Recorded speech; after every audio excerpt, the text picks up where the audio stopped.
오늘 하나님 말씀은 말라기서 3장 5절 말씀을 보겠습니다. 내가 심판하러 너희에게 임할 것이라. 점치는 자에게와 간음하는 자에게와 거짓 맹세하는 자에게와 품꾼의 사기에 대하여 억울하게 하며 가부와 고아를 압제하며 나그네를 억울하게 하며 나를 경외하지 아니하는 자들에게 속히 증언하리라. 만군의 여호와가 말하였느니라.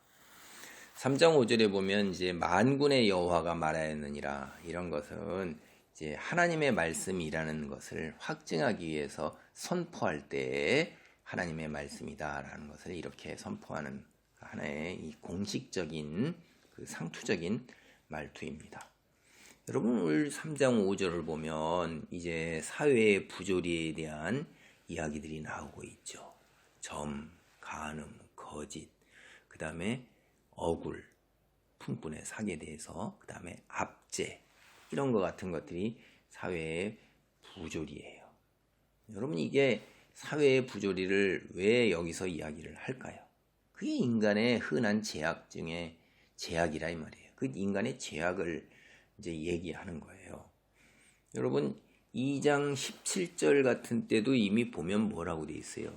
너희가 말로 여호와를 괴롭게 하고도 이르기를 우리가 어떻게 여호와를 괴롭혀 드렸나이까 하는도다. 이는 너희가 말하기를 모든 악을 행하는 자는 여호와의 눈에 좋게 보이며 그에게 기쁨이 된다. 또 말하기를 정의의 하나님이 어디 계시냐? 이들은 이때 당대의 사회상이 뭐예요?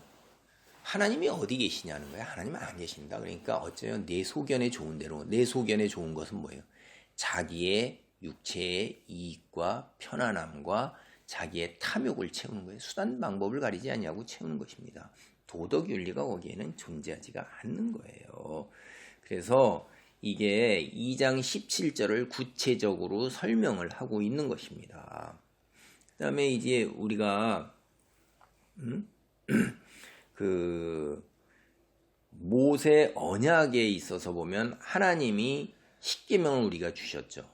그럴 때 이제 5계명부터 10계명까지가 인간이 지켜야 될 일인데, 그 대표적인 일이 뭐예요? 부모에게 효하라는 거, 살인하지 말라, 간음하지 말라, 도둑질하지 말라, 거짓말 하지 말라, 뭐 이런 것들이잖아요. 그 여기 나오는 것들 다 한 거예요. 그러면 어떻게 하겠어요? 이런 범죄를 이제 이스라엘 민족이 저지르고 있는데 심판하러 가겠다는 것입니다. 5절 보면 내가 심판하러 가겠다, 이러는 거예요. 여기서 이제 여기 7가지의 이 죄가 이렇게 딱 나열되는 게 당대에 이런 것들이 굉장히 성행했다는 걸 우리가 알 수가 있어요.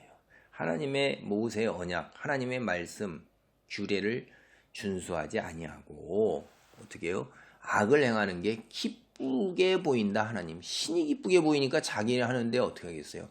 완전 이거 정당화되는 거 아니에요? 하고 싶은 대로 하는 거죠. 사실은 이게. 자, 첫째, 점치는 거예요. 자, 이거 보세요. 지금 자기가 하는 일에 대해서 앞일이 어떻게 벌어질 것인가를 좀 더 확실하게 알고 싶죠. 이거 인간이 지닌 기본적인 욕망이에요. 자기 뜻대로 행하는데 자기가 그것이 어떻게 될 것인가 하는 거를 갖다 확실히 알고 싶잖아요. 그런데 이건 하나님께서 굉장히 가증스러운 행위로 얘기하세요. 신명기 18장 12절을 보면 하나님께서 엄격하게 금하고 있어요. 그리고 이게 열왕기하 9장 22절 같은 거를 참조해 보면 이게 이방인들이 이런 걸 많이 행했어요. 그러니까 너희는 이방인을 따라서 그렇게 하지 말아라, 이렇게 하는 거예요.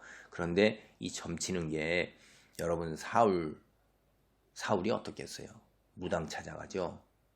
그래갖고서 귀신을 불러 올리잖아요. 그래서 역대하 33장 6절 혹은 예레미야 27장 9절을 봐도 이게 한때 이스라엘에 엄청나게 또 성행했던 적이 있어요.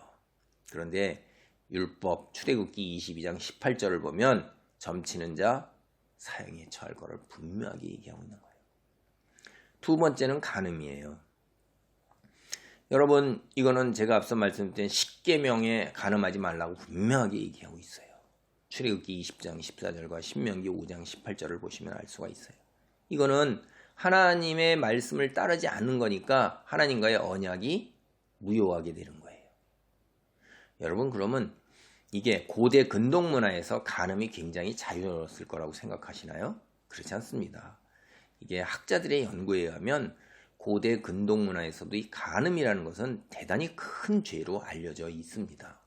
그런데도 이게 이들이 이제 우상 숭배를 할 때, 이럴 때 난잡한 행위를 하고 그러는 것들, 그러니까 신을 섬기는 행위 속에서 이루어지는 것 같은 것들은 다 이제 묵인되고 그 수용이 되었던 거나 평상시 일상생활에서 간음은 사형을 요구하는 큰 죄입니다. 성경의 신명기 22장 22절, 창세기 20장 9절, 39장 9절에 분명하게 얘기하고 있어요. 그리고 신약에서도 이 간음이라는 죄를 굉장히 심각하게 얘기합니다. 마태복음 5장 27절로 32절이나 로마서 2장 22절, 고린도전서 6장 9절, 갈라디아서 5장 19절, 히브리서 13장 4절, 야고보서 2장 11절 다 이 간음이라는 죄를 대단히 심각한 죄예요.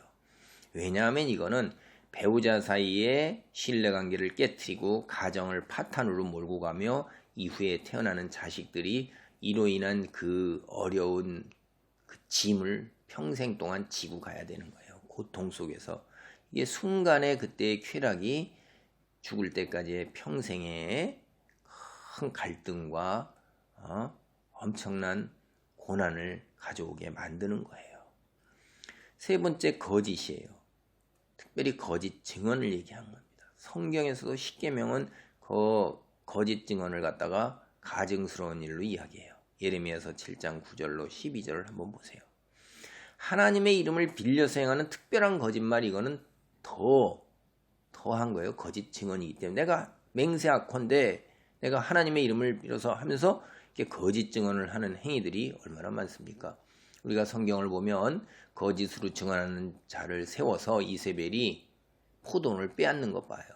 이런 일들이 흔하게 이루어지고 있는 건데 생떼 같은 거짓말로 인해서 한순간에 다 날벼락을 맞잖아요. 말로 할 수 없는 억울한 경지에 처하게 되잖아요. 그런 것이 오늘날 법정에서도 얼마나 많습니까? 거짓 증언. 그래서 그거를 죄로 우리가 엄하게 다스리고 있잖아요. 현실 세상에서도. 하나님 역시 그러하시다 이 말이에요. 넷째는 경제적인 거예요. 일꾼의 품삯을 떼어먹는 거예요. 일꾼을 고용하고 품삯을 안 주면 그만이잖아요. 거기에 대항해서 그 품삯을 받아낼 수 있어야 되는데 그 품삯을 주지 아니하는 자들이 다 사회의 지도층에 있는 자리고 정치적인 권력이 있고 이런 사람들이에요. 그러니까 이게 힘없는 사람들이 받아내기가 쉽지가 않은 거예요. 근데 가장 비인도적인 행위죠. 사람의 생명을 갖다가 이어가게 하는 그 자체를 갖다가 못하게 하는 거니까. 여러분, 노동력을 착취하는 것도 나쁘지만 노동력을 착취하고 그 품삯을 지불하지 않는 것, 그래서 사람으로 생존하지 못하게 하는 것은 더더욱 나쁜 거예요. 사람을 사람답게 하지 못하는 것이 바로 이런 것들인 것입니다. 그 다음에 이제 다섯째, 과부와 고아를 억압하는 거예요. 구약에서 고아와 과부는 가장 그 소외된 사람들이에요. 힘이 없는 약자들이에요. 과거에 오늘날도 쉽진 않지만 과거에는 이런 사람들은 생존 자체가 어려웠어요. 그래서 하나님은 여호와 창조주께서 바로 이들의 아버지이고 대변자라고 그래요. 의지할 곳 없는 그 사람들을 착취하고 억압하는 것, 이거는 하나님께서 결코 용서하시지 않으신다는 거예요. 여섯째는 나그네를 학대하는 거예요. 이스라엘이 나그네였어요. 인생 여정에서. 애굽 땅에서 나그네라고 분명히 성경에서 얘기하잖아요. 너희들도 나그네였어요. 근데 나그네가 나그네를 학대한다는 게 이게 개구리가 올챙이적 시절을 생각 못하고 이런 악행을 그대로 하는 거죠. 여러분, 남의 도움 없이 그 다음에 살 수 없고 이웃의 의지에만 살아가는 사람이 나그네라 이 말이에요. 아무것도 없잖아요. 그 상징을 나그네라고 얘기하는 것입니다. 하나님께서는 이스라엘에게 나그네를 잘 대접하라고 말씀하셨는데 너 역시 과거에 이집트에서 나그네로 서러운 생활을 경험했기 때문에 출애굽기 22장 21절이나 신명기 10장 18절로 19절에서 그렇게 얘기를 하는 거예요. 그러니까 자기가 동병상련의 경험을 다 해봤으니까 근데 하나님께밖에 하소할 데가 없었잖아요. 이스라엘 민족이. 그런 사람들을 네가 돌봐라. 그게 하나님 말씀입니다. 그 다음에 이제 여기 우리가 2장 17절에서 보면 하나님이 어디 계시냐? 이렇게 말하는 인간들 오늘날도 무수히 많죠. 자기의 능력과 경험 범위 안에서 자기가 아는 범위 안에서 하나님이 어디 계십니까? 안 계시죠. 자기는 하나님이 없다고 선택을 한 거잖아요. 근데 자기의 능력과 자기의 지식의 범위가 전 우주적입니까? 지구상에 있는 책의 1%도 안 읽고 벌어지는 현상의 1%도 이해를 못하면서 99%그 속에 있으면 어떡하려고. 인간이 이렇게 논리적으로도 어리석은 거예요. 지가 아는 걸 없는 걸로 선택을 한 겁니다. 그리고 그렇지 않으면 알아보려고 조차 외면하고 알아보려고 조차 하지 않는 거예요. 그래서 하나님을 믿지 않는 것 그 자체가 범죄로서 그래서 이것으로 인간은 죽어서 지옥에 가는 거예요. 하나님은 도덕 윤리적인 죄는 회개하면 돌아올 수가 있어요. 근데 하나님을 믿지 않는 것은 회개하고 돌아올 수가 없어요. 성령 회방죄, 하나님을 믿도록 우리가 복음 사역하는 것을 하나님의 사역을 회방하는 것은 회개가 되질 수 없고 구원이 이루어지지 않는다. 이렇게 하나님이 얘기했습니다.